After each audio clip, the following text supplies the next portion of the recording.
치르, 안녕하세요. 매치PD입니다. 오늘은 좀 화면이 좀 특이하죠? 약간 뿌연 느낌이 나기도 하는데 오늘은 특별히 50mm 올드 렌즈로 좀 촬영을 해보고 있어요. 제가 좀 빈티지 렌즈로 이제 EOS 800기 이종 교배를 해서 촬영을 종종 하는데 최근에 뭐 50mm 요 렌즈랑 70, 210mm 망원 렌즈를 얻게 돼서 좀 촬영을 몇 번 해봤습니다. 그래서 70, 210mm 렌즈 사용 후기를 제가 쓰면서 그냥 가볍게 느꼈던 점들을 샘플 사진과 함께 얘기를 해보도록 하겠습니다. 우선 렌즈 자체가 빈티지 렌즈들의 특징이 조금 소프트한 게 되게 굉장히 많은 것 같아요. 그래서 어떻게 보면 조금 뿌연 느낌이 나기도 하고 선회도가 굉장히 떨어지기도 하고 이 조리개를 열수록 약간 소프트함이 심해져서 초점이 어떻게 보면 조금 나간 듯한 느낌이 나기도 하더라고요. 그래서 이런 거를 좀 선호하는 사람들이 굉장히 많지는 않은 것 같았어요. 근데 저는 개인적으로 이런 느낌들을 굉장히 좋아서 종종 쓰곤 하는데 특히 영상에서도 좀 소프트한 느낌이 어떤 이런 꿈속 그리고 상상하는 그런 느낌들을 연출을 해줄 때가 좀 있는 것 같더라고요. 그래서 뭐 특정 상황이라든지 일반적인 렌즈 색감 혹은 렌즈 느낌에서 조금 벗어난 좀 굉장히 독특한 촬영을 해보고 싶다고 하시면은 이 빈티지 렌즈가 굉장히 매력적인 선택이 될 수 있을 것 같다는 좀 생각이 들었어요. 물론 불편한 건 굉장히 많아요. 일단 뭐 AF 당연히 안 되고요. 그리고 손떨방 당연히 없죠. 특히 이 망원 렌즈 같은 경우는 이 210mm까지 그 줌을 최대로 하면은 손떨림이 진짜 굉장히 심합니다. 그래서 사진도 셔터 속도가 뭐 80, 60 정도만 돼도 손떨림이 좀 사진에 남는 그런 경향이 좀 있습니다.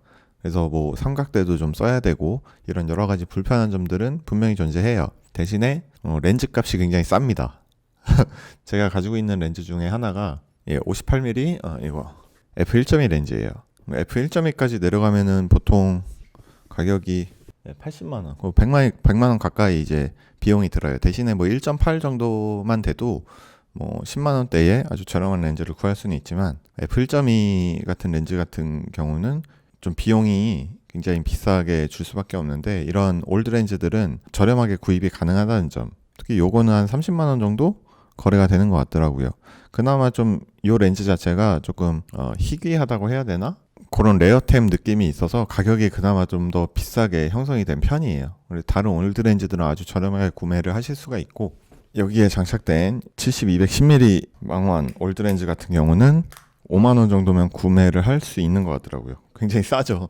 사실 뭐 소프트함을 원할 때는 필터를 많이 쓰긴 하는데 그런 필터가 일단 필요 없고 대신에 뭐 이런 느낌을 선호하지 않는다면은 뭐 굳이 쓸 이유는 없겠지만 저희가 뭐 맨날 뭐 같은 느낌으로 촬영을 하거나 사진을 찍거나 하진 않잖아요. 그래서 이런 좀 소프트한 느낌이 필요할 때 뭐 렌즈 플레어라든지 이런 색감이라든지 느낌들이 요즘 나오는 디지털 렌즈들과는 다른 매력을 보여주기 때문에 빈티지 렌즈를 여러 개 가지고 있는 것까지는 저도 뭐 굳이라는 생각이 들긴 하지만 이렇게 뭐 소소하게 뭐 버려지는 렌즈들도 있잖아요. 그런 렌즈들은 완전 줍줍하면 완전 개꿀이죠. 게다가 뭐 렌즈 자체 비용이 비싸지 않기 때문에 하나쯤은 좀 갖고 계시면 그래도 특정 상황이라든지 어떠한 컨셉에 따라서 활용할 수 있지 않을까라는 생각이 들어요. 제가 이거 망원 렌즈를 써봤을 때는 뭐 줌 방식 자체도 특이했는데 줌을 쭉 당기면 이렇게 곡선 같은 게 나오더라고요. 노출 보정 그래프라고 저는 알고 있는데 이걸 어떻게 봐야 될지는 사실 잘 모르겠어요. 근데 이제 제가 좀 테스트를 해봤을 때 보통 70mm에서 좀 찍었을 때 밝기를 적정하게 맞춰서 찍었다면 210mm에서는 한 두세 단계 정도 더 밝게 찍어야 좀 노출이 맞는 느낌이었어요. 그래서 뭐 예를 들면은 70mm에서 한 f8에 놓고 찍었다고 하면은 210mm에서는 f4 이런 식으로 좀 밝기를 더 올려줘야 210mm에서 원하는 노출값을 맞출 수 있는 것 같습니다. 사실 저는 사진보다는 영상을 빈티지 렌즈로 찍는 걸 더 선호하기는 해요. 뭔가 그 느낌이 사진에서의 느낌보다 영상에서 주는 느낌이 조금 더 저는 매력적으로 다가오더라고요. 말씀드렸듯이 이 손떨방 기능이 없기 때문에 사실 영상에서 특히나 삼각대는 무조건 정말 필수. 이거는 정말 제가 그 팜랜드 가서는 어쩔 수 없이 핸드헬드로 찍긴 했는데 와 핸드헬드로 찍으면 이 잔떨림조차도 전혀 못 잡아주기 때문에 특히 210mm까지 줌을 하면은 떨림이 엄청 심해지잖아요. 삼각대 혹은 모노포드 뭐 이런 장비들은 반드시 갖춰야 될 것 같고, 그리고 이 EOS 800D나 다른 뭐 카메라 바디들도 바디에서 손떨림을 보정해주는 그런 소프트웨어적으로 보정을 해주는 그런 기능들이 있는데, 이 빈티지 렌즈를 달면 그 기능이 작동을 안 하더라고요. 대신에 뭐 그걸 작동시킨다고 해도 더 크랍이 되기 때문에 뭔가 앵글에 있어서 뭐 손실 보는 앵글이 생기기도 하고, 그만큼 거리를 더 떨어져야 되기 때문에 뭐 여러 가지 불편한 상황들은 있겠지만, 그래도 뭐 바디에서 손톱발을 어느 정도 제어를 해준다면은 좀 좋았을 것 같은데 전혀 이게 작동을 안 하더라고요. 이런 가벼운 떨림도 좀 잘 잡을 수 있는 튼튼한 삼각대를 꼭 같이 쓰셔야 될 것 같습니다. 그리고 불편함도 불편함인데, 제가 생각하는 가장 큰 단점은 초점 맞추는 거. 저는 특히 또 눈이 안 좋아가지고 사실 이런 필카에 장착을 하고 이제 뷰파인더로 보면은 이런 가이드라인 같은 게 있어서 이렇게 어긋나지 않게 딱 맞춰주면은 초점이 맞은 거라서 그렇게 촬영을 하면 되거든요. 근데 디지털 같은 경우는 사실 이렇게 반셔터를 누르면 띠릭하고 이렇게 자동 초점이 맞춰지잖아요. 근데 이런 올드 렌즈들은 그런 게 없다 보니까 눈으로, 그냥 온전히 눈으로만 맞춰야 돼요. 그래서 제가 봤을 때 맞았다, 초점이 맞았다라고 생각하고 촬영을 했는데 결과물을 보면은 초점이 나간 사진들이 꽤 많이 생겼어요. 그래서 좀 이런 플러스 마이너스를 좀 조정을 할 필요가 있기도 한데, 그게 사실 차이가 심하지 않아서 맞추기가 좀 어렵더라고요.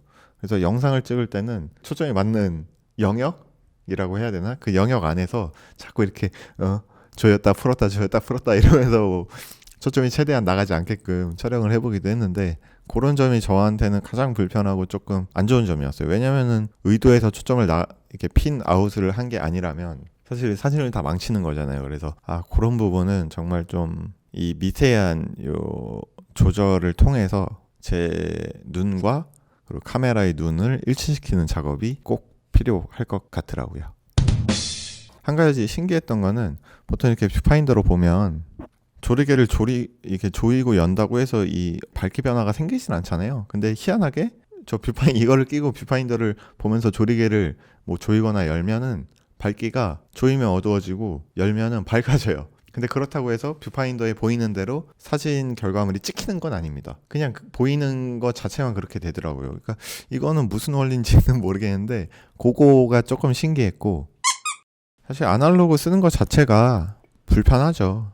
그거 자체가 단점이긴 한데, 불편하지만 오래된 물건들이 주는 특별한 결과물들, 그리고 요즘에 볼 수 없는 그런 새로운 느낌들, 특별한 분위기가 있잖아요. 그런 것들을 사실 요즘 레트로가 유행하면서 뭐 편집도 그런 방식으로도 많이 하기도 하고 하는데, 온전히 그 원래 것의 느낌은 확실히 좀 다른 것 같아요. 그래서 이런 렌즈들이 종종 찾게 되는 게 아닌가 싶은 생각이 들고, 제가 아는 게 너무 없어서 말씀드릴 수 있는 게 많이 없다 보니까 자꾸 쓰다 보면 저도 좀 뭔가 많이 알게 되겠죠. 빈티지 렌즈와 이 디지털 카메라 이종겹에 했던 뭐 촬영 결과물도 한번 보고, 나름의 제 느낌도 한번 얘기를 해봤습니다. 다음에는 이제 필름 카메라에 또 장착을 해서 필름 카메라로 찍었을 때 망원의 느낌은 또 어떤지도 궁금해서 그것도 한번 촬영해보고, 앞으로도 이종겹의 촬영이라든지 뭐 이런 영상 사진 찍어보면서 자꾸 사용을 할수록 노하우라든지 이런 게 축적이 될 테니까, 그때마다 제가 새로운 또 지식이 생기고 노하우가 생기면 또 영상으로 소개해드리도록 하겠습니다. 지금까지 멸치PD였습니다. 감사합니다. 안녕히 가세요.